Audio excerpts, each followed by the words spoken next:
Welcome back to my YouTube channel. आज की video में हम डिस्कस करेंगे कि आपका जो एग्जैक्ट एंट्री पॉइंट है वो क्या होना चाहिए, आपका जो एग्जैक्ट टारगेट पॉइंट है वो क्या होना चाहिए, आपने अपना स्टॉप लॉस क्या रखना है। ये तीन चीज़ें जब हम एंट्री लेते हैं तो सबसे इम्पॉर्टेंट हो जाती है एक ट्रेडर के लिए। अगर ये तीनों चीज़ों में से हमें एक भी चीज़ के बारे में नहीं पता कि हमने एंट्री यहाँ कब लेनी है, जहाँ एग्जिट कब करना है, जहाँ स्टॉप लॉस कहाँ पे रखना है, तो आपको शेयर मार्केट में लॉस ही होगा। तो आज मैं इन तीनों चीज़ों के बारे में आपको बताऊंगा कि आप परफेक्ट एंट्री, एग्जिट और अपना स्टॉप लॉस क्या रख सकते हो। स्टेप बाय स्टेप मैं हर एक चीज़ को आपको चार्ट के ऊपर बताने वाला हूं। अगर आपको कोई भी प्रॉब्लम आती है, आपको कोई कंफ्यूजन होती है, तो आप नीचे जाके कमेंट बॉक्स में जाके अपना कमेंट रख सकते हैं। तो जल्दी से जल्दी आपके कमेंट का रिप्लाई करने की कोशिश करूंगा।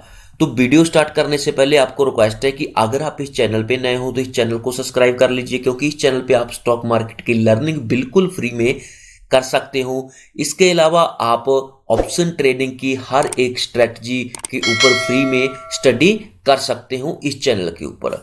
इसके अलावा आपको मैं एक और बोनस टिप देना चाहता हूं। अगर आपने अपना अकाउंट अभी डन ऐप के ऊपर ओपन नहीं किया तो जल्दी से जाके अपना अकाउंट ओपन कर लीजिए। मैंने लिंक नीचे डिस्क्रिप्शन में दे रखा है।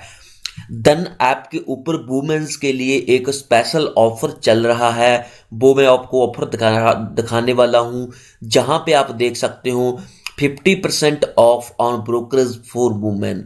वुमेन्स के लिए स्पेशल ऑफर चल रहा है 50% ऑफ ऑन ब्रोकरेज। मतलब अगर कोई भी वुमेन्स ट्रेडिंग स्टार्ट करती है डन ऐप के ऊपर तो उसको ट्रेडिंग के जो ब्रोकरेज पड़ती है उसके ऊपर डन ऐप प्लेटफॉर्म की तरफ से 50% का डिस्काउंट प्रोवाइड किया जाएगा। जहां पे भी आप देख सकते हो ₹10 per day order for intraday and future and option traders for all womens investor on Dhan. जैसे हमें ₹20 पड़ते थे एक ट्रेड के, एक ऑर्डर के, तो वुमेन्स के लिए उसका सिर्फ ₹10 पर ऑर्डर डलने वाले हैं। तो जल्दी से आप अपना अकाउंट ओपन कर लीजिए। अगर आप हमारे दिए गए लिंक के थ्रू अपना अकाउंट ओपन करेंगे तो हमारी टीम इन्वेस्टर मेंटालिटी की तरफ से आपको फुल गाइडेंस ऑप्शन ट्रेडिंग के लिए प्रोवाइड की जाएगी। तो वीडियो स्टार्ट करते हैं स्टेप बाय स्टेप। सबसे पहले तो मैंने अपना जो tv.dan.co का प्लेटफॉर्म है उसको ओपन कर रखा है। आप भी अपना प्लेटफॉर्म ओपन कर सकते हैं। निफ्टी 50 का मैंने चार्ट ओपन कर रखा है। टाइम फ्रेम मैंने 5 मिनट का ले रखा है। उसके बाद मैं आपको 15 मिनट के टाइम फ्रेम पे भी बताऊंगा। तो सबसे पहले तो हम बात करेंगे हमारी एंट्री की। एंट्री पॉइंट हमारा कब होना चाहिए। एक इसका बेसिक सा रूल है कि आपकी जो एंट्री होनी चाहिए वो आपके सपोर्ट लेवल पे या रेजिस्टेंस लेवल पे ही होनी चाहिए। अब मैं आपको बता देता हूँ सपोर्ट क्या होती है। जैसे मैं एक सपोर्ट आपको ड्रॉ करके दिखा देता हूँ। हमारी जो मार्केट है वो हिस्ट्री रिपीट करती है। हमने हिस्ट्री में चेक करना है कि मार्केट को कहां पे रिजेक्शन मिला, मार्केट ने कहां पे सपोर्ट ली। सपोर्ट का बेसिकली मतलब होता है जिस पॉइंट पे जाके ज्यादा बाइंग होती है उसको हम सपोर्ट बोल देते हैं। जैसे कि मैं आपको ड्रॉ करके दिखा रहा हूं, जहां पे जो हमारी मार्केट है इसने 3 बार सपोर्ट ले लिया है। आप देख सकते हो जहां पे मैंने इसको ड्रॉ किया है, जहां पे हमारी मार्केट ने 3 बार सपोर्ट लिया है। एक पॉइंट तो ये वाला, जिसका मतलब क्या हुआ, इसका मतलब है इस वाले पॉइंट पे 17,820 के ऊपर जब मार्केट आती है तो उस पॉइंट के ऊपर ज्यादा बाइंग हो जाती है। अगर ज्यादा बाइंग होगी तो दोबारा रिवर्स होकर मार्केट ऊपर को चली जाएगी। वही हुआ जहां पे मार्केट में ज्यादा बाइंग हुई, उसके बाद मार्केट ऊपर को चली गई। तो हमारा क्या होना चाहिए कॉन्सेप्ट, जब मार्केट अपने सपोर्ट पे आती है जहां हम अपनी रेसिस्टेंस के ऊपर आती है तब हमने एंट्री लेनी है। तो जहां पे आप देख सकते हैं दूसरी बार मार्केट को रिजेक्शन मिली, तीसरी बार भी मार्केट को रिजेक्शन मिल रही है। अगर तीसरी बार रिजेक्शन मिलती है तो जहां पे आपको एक ट्रिपल बॉटम बनता हुआ दिखाई देगा तो आप ट्रिपल बॉटम के ऊपर भी एंट्री ले सकते हो। बहुत हाई ज्यादा इसकी एक्यूरेसी होती है। तो बात कर ली है हमने अब एंट्री की। दोबारा से फिर बता देता हूं, आपने जब मार्केट अपने सपोर्ट पॉइंट पे या रेसिस्टेंस पॉइंट पे आती है तब हमने एंट्री लेनी है। मैंने तीनों ही पॉइंट मार्क कर दिए हैं जहां पे आपने एंट्री लेनी है, एक जे वाला, दूसरा जे वाला, तीसरा जे वाला। तीनों ही पॉइंटों पे आपने एंट्री लेनी है, ठीक है ना। क्लियर हो गया कि जहां पे आपकी सपोर्ट है, जहां पे आपकी रेजिस्टेंस है, वहां पे आपने एंट्री लेनी है। तो अब मैं 15 मिनट का चार्ट ओपन करता हूं, उसके ऊपर आपको बताता हूं और क्लियर हो जाएगी आपको सभी चीजें। इसको मैं बैक कर लेता हूं। अब मैं आपको 15 मिनट के चार्ट के ऊपर बताता हूं कि आपको मैं अगर रेजिस्टेंस ड्रॉ करके दिखाता हूं। 15 मिनट के चार्ट के ऊपर एक ना रेसिस्टेंस बन रही है, मैं उसको ड्रॉ करके फिर आपको बताऊंगा कि आप अपने रेसिस्टेंस को ब्रेक करने के बाद एंट्री कैसे ले सकते हो। वेट कीजिए, आप जहां पे देख सकते हो कि मार्केट है जो 15 मिनट के टाइम फ्रेम पे निफ्टी 50 जो डाउन ट्रेंड उसकी लाइन है। मैंने सिर्फ ट्रेंड लाइन ड्रॉ किया और कुछ नहीं किया। ट्रेंड लाइन ड्रॉ करने का सिंपल सा तरीका है, जो अपर पॉइंट है, हायर हाई है मार्केट के, उसको आपने ज्वाइन करते आना है नीचे तक, ऊपर से लेके नीचे तक। तो जहां पे मैंने उनको ज्वाइन कर दिया तो मेरी एक ट्रेंड लाइन ड्रॉ होगी। अब क्या हो रहा है, जहां पे जो मार्केट है वो ट्रेंड लाइन के नीचे ड्रॉ मूव कर रही है। इसका मतलब क्या हुआ, इसका मतलब ये हुआ सिंपल सा कि मार्केट अभी देखा जाए 15 मिनट के टाइम फ्रेम पे डाउन ट्रेंड में है। तो अब मेरी एंट्री लेने का पॉइंट कब है, एंट्री कब लूंगा मैं। इसके अलावा अगर मैं देखूं तो मार्केट में एक चैनल के अंदर भी ट्रेड कर रही है। एक तो ट्रेंड लाइन के नीचे ट्रेड कर रही है, दूसरा मार्केट एक चैनल के अंदर ट्रेड कर रही है।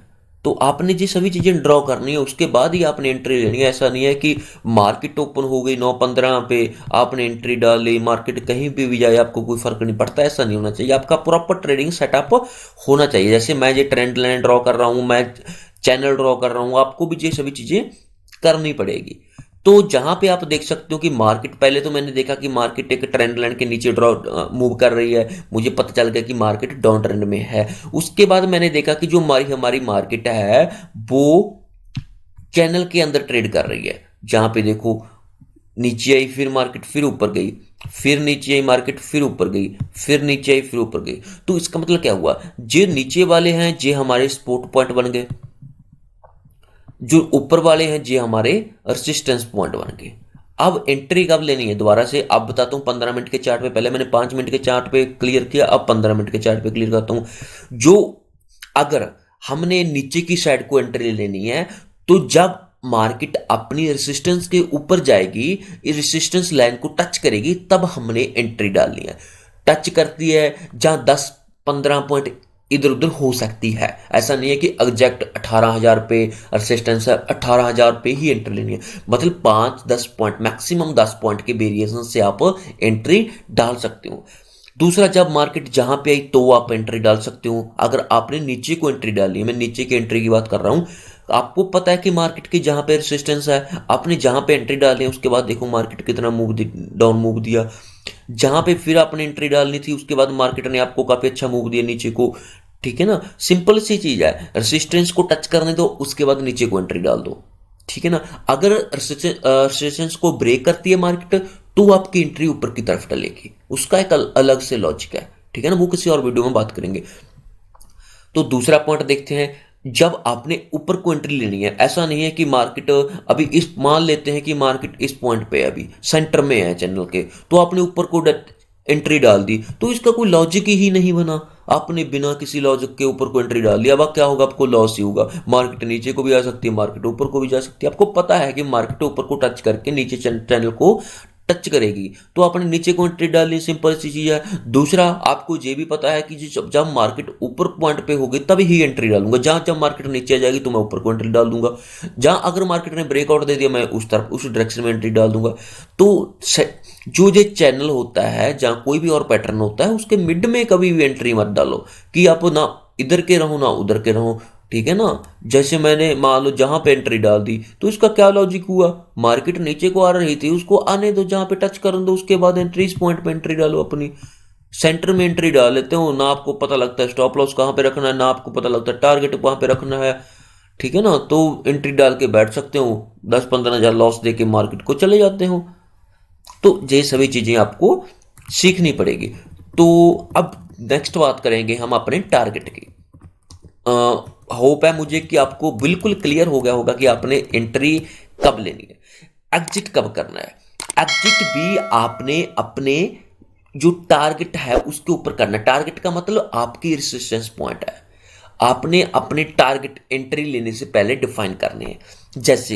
जैसे मुझे पता है कि जो मार्केट है इस चैनल के अंदर ट्रेड कर रही है, तो मैं क्या करूंगा, तो मैं पहले अपने टारगेट डिफाइन करूंगा भी टारगेट 1 मेरा या 2 मेरा टारगेट क्या क्या होनी चाहिए। किन टारगेट्स के ऊपर मुझे पता है, मार्केट मान लेते हैं जहां पे है इस पॉइंट पे, मुझे पता है कि मार्केट नीचे को आ रही है, इस चैनल को टच करेगी, तो मार्केट ने इस चैनल को टच किया, मैंने जहां पे इस पॉइंट पे अपनी एंट्री डाल दी।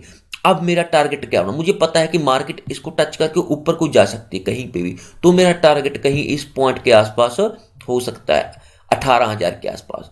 ठीक है ना, तो मेरा टारगेट 1 सेट हो गया।